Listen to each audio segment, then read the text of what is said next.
ऊर्जा का एप्लीकेशन नहीं करते थे, धर्म थे। इसलिए उनको जो है उनके मुंह से जो निकल गया उसको सबसे सत्य मानते हैं। ये व्यक्ति कभी झूठ नहीं बोल सकता, क्योंकि ये ऊर्जा नहीं, केवल धर्म को धारण करने वाला है।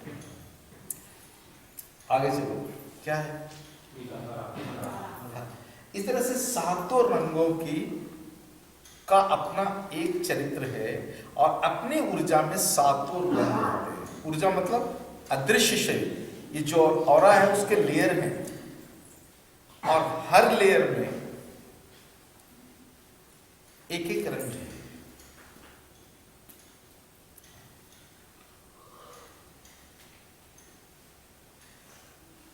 कौन सा लेयर किसके ऊपर प्रभावित करता है बदल सकते हैं, बदल सकते हैं। हमारा अदृश्य शरीर का ऑरा लाल है, चाहे तो हम उसको पीला भी कर सकते हैं, हरा भी कर सकते हैं, ब्लू भी कर सकते हैं, सब रंगों में बदल सकते हैं। जो सूक्ष्म अदृश्य शरीर को पहचानता है, अदृश्य शरीर को जो समझता है, वो अदृश्य शरीर की प्रकृति को भी बदल सकता है।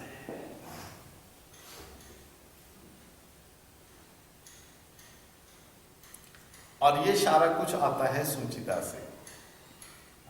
इसलिए वाग्भट जी देखो पहला सूत्र में कहते हैं आपको गुरु होना है या वैद्य बनना है तो सुचिता में आ जाओ। सुचिता में आया हुआ व्यक्ति ही ये सारा कुछ कर सकता है। करने के लिए कुछ नहीं है, सीखने के लिए कुछ नहीं है, अभ्यास के लिए कुछ नहीं है, बस सुचिता में आ जाइए, प्रकृति ये सारा कुछ करके दे देती है।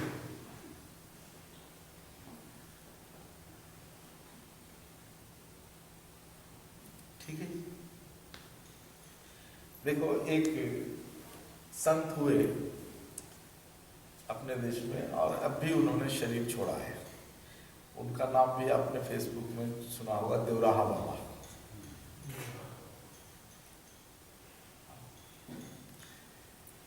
देवराहा बाबा की क्षमता थी कि वो अपने अदृश्य शरीर को 2000 किलोमीटर तक फैला सकते थे, 2000 किलोमीटर से भी ज्यादा।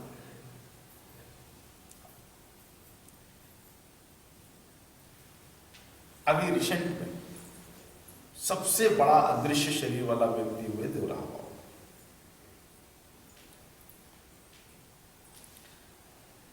उनके अदृश्य शरीर की बहुत बड़ी क्षमता थी। ये कैसे एप्लीकेबल होता है?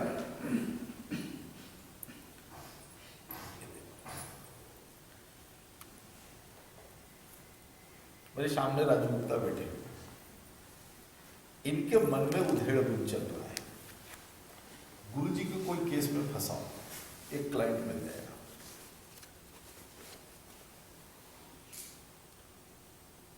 मान लो कि इनके मन में एक विचार चल रहा है कि गुरुजी के पास पैसे हैं, अगर इनको कोई केस में फंसा दें तो आएंगे तो मेरे पास।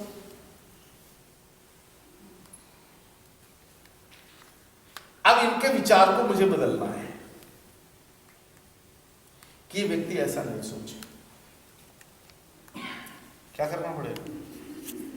मुझे अपने अदृश्य शरीर को इतना बढ़ाना पड़ेगा कि उसके अंदर वो व्यक्ति आ जाए। दिख नहीं रहा है, लेकिन हम अदृश्य शरीर को इतना बढ़ाए कि हमारे अदृश्य शरीर के अंदर आ गए, अदृश्य शरीर के बाहरी लेयर में आ गए। इनके चित्त को कौन बदलेगा? पीला रंग बदलेगा। इसलिए हमें अपने ऑरा के बाहरी कक्षा की ऊर्जाओं को पीला करना पड़ेगा।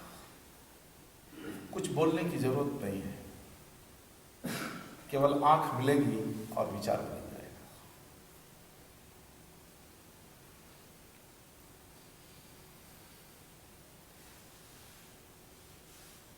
इस बच्चे ने बदमाशी किया, मेरा मन कर रहा है एक थप्पड़ मारूं खींच के, लेकिन मेरी मर्यादा है, बच्चों को नहीं मार सकता। बैठे बैठे इनको उकसा दे सकता हूं, और ये थप्पड़ मारते बिना कारण। यहां पर दिखता कुछ नहीं, होता सब कुछ है। तो इस ज्ञान में अगर डूबोगे ना तो ये भी सागर है, लेकिन इस सागर की प्राप्ति कहां से होगी? सुचिता से होगी। इसलिए सबसे पहले वाग्भट जी कहते हैं कि आपके ज्ञान का फाउंडेशन सुचिता पर होनी चाहिए। इसलिए यहां 2 साल बच्चों में केवल सुचिता का भाव जगाने का पाठ्यक्रम रखा है।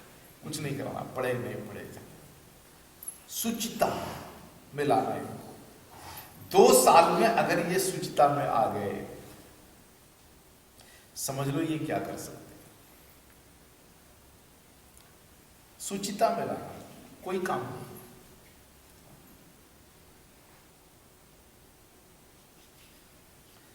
तो गुरुकुल का शिक्षण देखो कोई बहुत बड़ा तीर मारने वाला काम नहीं है। कुछ ऐसे विषयों की अगर जानकारी हो तो इसको अच्छे से इम्प्लीमेंट कर सकते हैं। ये बात इसलिए मैं कह रहा हूं कि आज बहुत सारे लोग गुरुकुल गुरुकुल कह रहे हैं और कहते हैं जी गुरुकुल खोलना है, लेकिन गुरु मिलता कहां है कि गुरुकुल खोलना। मत ढूंढो गुरु को, क्योंकि ढूंढने से नहीं मिलेगा। हाँ, ढूंढने से नहीं मिलेगा। आप केवल सुचितापूर्ण व्यक्ति को ढूंढो, वो अच्छा गुरु हो सकता है। और ढूंढो भी क्या, आप गुरुकुल के प्रकृति और परिवेश को सुचिता में लेकर के आ जाओ। सुचिता केवल हमारी नहीं होती, सुचिता मिट्टी की भी होती है। पंच महाभूतों की सुचिता होती है। पंच महाभूतों की सुचिता खड़ी कर दो, बना दो, सुचिता पूर्ण गुरु आपके पास ही आ जाएगा।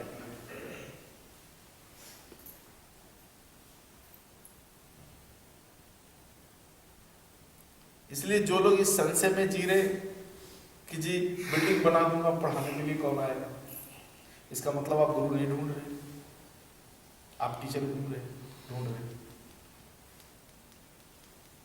गुरु ढूंढा नहीं जा सकता और गुरु बनाया नहीं जा सकता।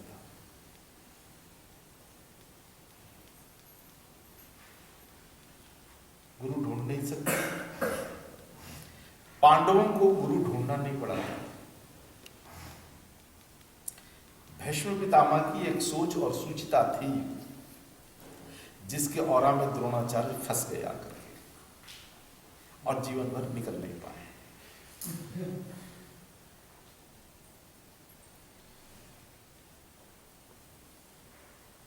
इसलिए अब विषय तैयार करो, काम प्रकृति का है। एक कदम आगे बढ़ के तो देखो कि इस देश में गुरुकुल खड़े करने हैं। आप देखो, देखते देखते आपको गुरु मिल जाए, क्योंकि वो भी प्यासा है कुछ देने के लिए। वो भी भटक रहा है। सांप बहुत भटकता है जब उसके शरीर पर केचुले हो जाते हैं, बहुत भटकता है, ढूंढता रहता है कहां रगड़ के केचुला निकालूं मैं। गुरु भी जो सुचितापूर्ण गुरु है वो भी भटकता है कि मैं कहां उगलूं इस ज्ञान को, कहां वोमिट करूं मैं। वो तो खुद परेशान है, आपको ढूंढने का काम कहां है। आप तो ऐसा जगह बनाओ जहां सांप को केचुला छोड़ने का स्थान मिल जाता है। गुरु को आके बैठने का भूमि तैयार करो, वो तो खुद परेशान है आके बैठने के लिए। आप खड़ी तो करो।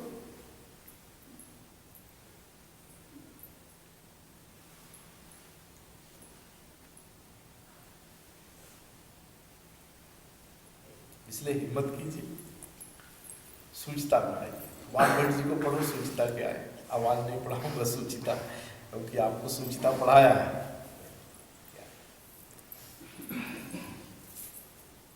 और कुछ प्रश्न है?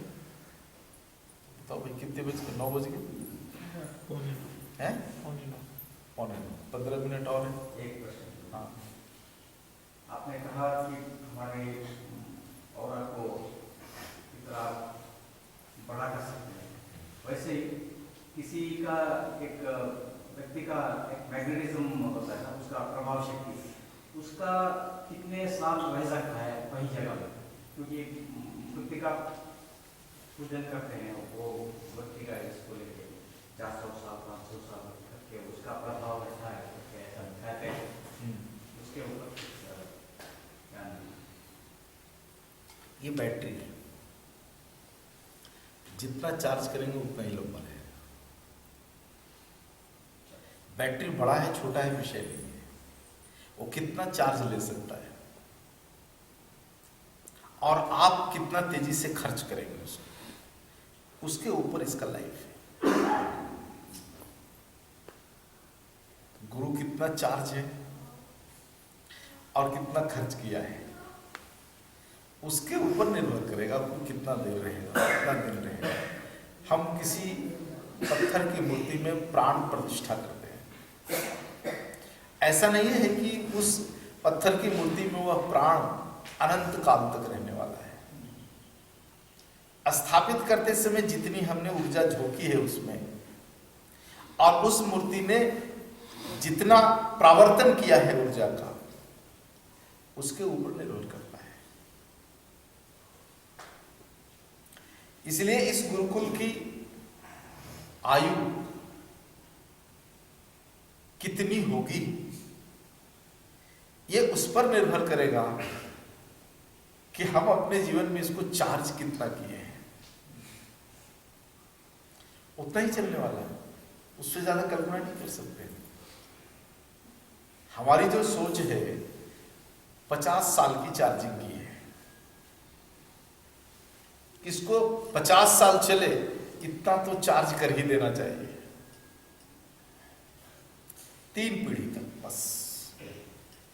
आगे हमें भी पता नहीं क्या होगा कैसा होगा, पता नहीं, लेकिन 3 पीढ़ी तक इसकी चार्जिंग चलेगी। एक पीढ़ी ये नहीं है, ये एक पीढ़ी, गर्भ वाला दूसरा पीढ़ी, और उसके बाद एक और गर्भ वाला तीसरी पीढ़ी। 3 पीढ़ियों को निकालने में लगभग 40 से 50 साल लगेंगे। तो 40 से 50 साल तक ये ऊर्जावान रहना चाहिए, ऐसा मैं समझता हूं, लेकिन वास्तविकता कुछ और भी हो सकता है। और भी क्या करेंगे आगे? ठीक है। पेड़ों की श्रेणी में चंदन कौन से रैंक में? चंदन वट में नहीं आता, तो ज्ञान से संबंध तो नहीं है उसका। और पुराणों में कहीं कोई चंदन वन में गुरुकुल की कहानी नहीं मिलती। चंदन वृक्ष की छाया भी नहीं होती, छाया भी बहुत कम होती है, और ऐसे कोई कहानियां तो नहीं मिलती कि चंदन के वृक्ष के नीचे किसी ने किसी को ज्ञान दिया होगा। ये सारा विवरण वट वृक्ष के साथ ही मिलता है। इसलिए यहाँ वट वृक्ष बहुत लगाया है, पीपल, बरगद, नीम, आंवला, आम, ये सब बेल, ये सब बहुत लगाया है। ज्ञान के लिए नहीं है, ज्ञान वाले वट वृक्ष ही है, वट वृक्ष में अशोक नहीं आता।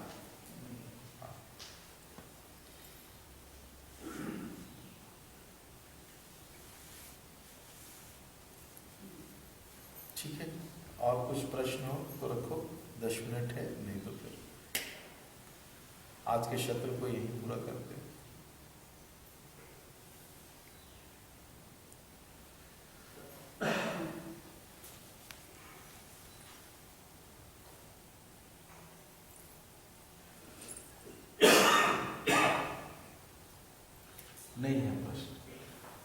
अभी शत्रु को यहीं पर पूर्ण करते हैं और पूर्णता के लिए कोई एक स्तुति गा दो, बैठ के ही गा दो स्तुति, तीनों मिलकर स्तुति गा दो। गिरीश नरेश परेश महेश विलेश भूषण भो सांब सदा शिव शंभो शंकर शरणं मे तव चरण युगम् उम्या दिव्य सुमंगल विग्रहया लिंगित वामंग विभो सांब सदा शिव शंभो शंकर शरणं मे तव चरण युगम् शिवाय नमः शिवाय नमः शिवाय नमः ॐ नमः शिवाय शिवाय नमः शिवाय नमः शिवाय नमः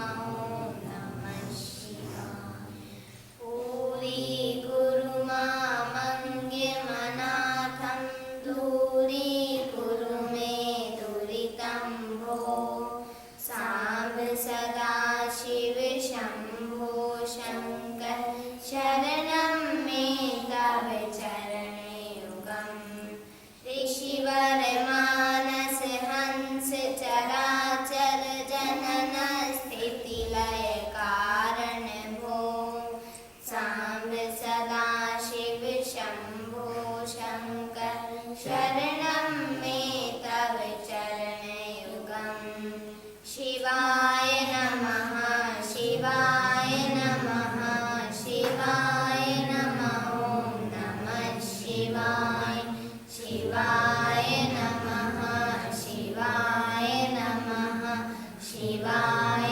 नमः ॐ नमः शिवाय अन्तःकरण विशुद्धिं भक्तिं च त्वयि सतिं प्रदहि विभो सांब सदा शिव शंभो शंकर शरणं मे तव चरण युगम् करुणा वरुणालयमय दास उदासस्ते गोचितो नहि भो सांब सदा शिव शंभो शंकर शरणं मे तव चरण युगम् शिवाय नमः शिवाय नमः शिवाय नमः ॐ नमः शिवाय शिवाय नमः शिवाय नमः शिवाय नमः ॐ नमः शिवाय जय कैलास निवास प्रमथ गणाधीश भूसुरार्चित भो सांब सदा शिव शंभो शंकर शरणं मे तव चरण युगम् झनुतक झनुकिनु झनुतक कीटक शब्धैर्य नरसिंहानट भो सांब सदा शिव शंभो शंकर शरणं मे तव चरण युगम् शिवाय नमः शिवाय नमः शिवाय नमः ॐ नमः शिवाय शिवाय नमः शिवाय नमः शिवाय नमः ॐ नमः शिवाय धर्म स्थापन दक्ष त्रक्ष गुरो दक्ष यज्ञ शिक्षक भो सांब सदा शिव शंभो शंकर शरणं मे तव चरण युगम् बलमारोग्यं चायुर्सत्त्वदृढरुचितं चिरं प्रदहि विभो सांब सदा शिव शंभो शंकर शरणं मे तव चरण युगम् शिवाय नमः शिवाय नमः शिवाय नमः ॐ नमः शिवाय शिवाय नमः शिवाय नमः शिवाय नमः ॐ नमः शिवाय भगवन् भयभयापः भूतपूते भूतिभूषिताण्डविभो साम्ब सदा शिव शम्भो शङ्कर शरणं मे तव चरणयुगम् सर्वदेव सर्वोत्तम सर्वदुर्वर्त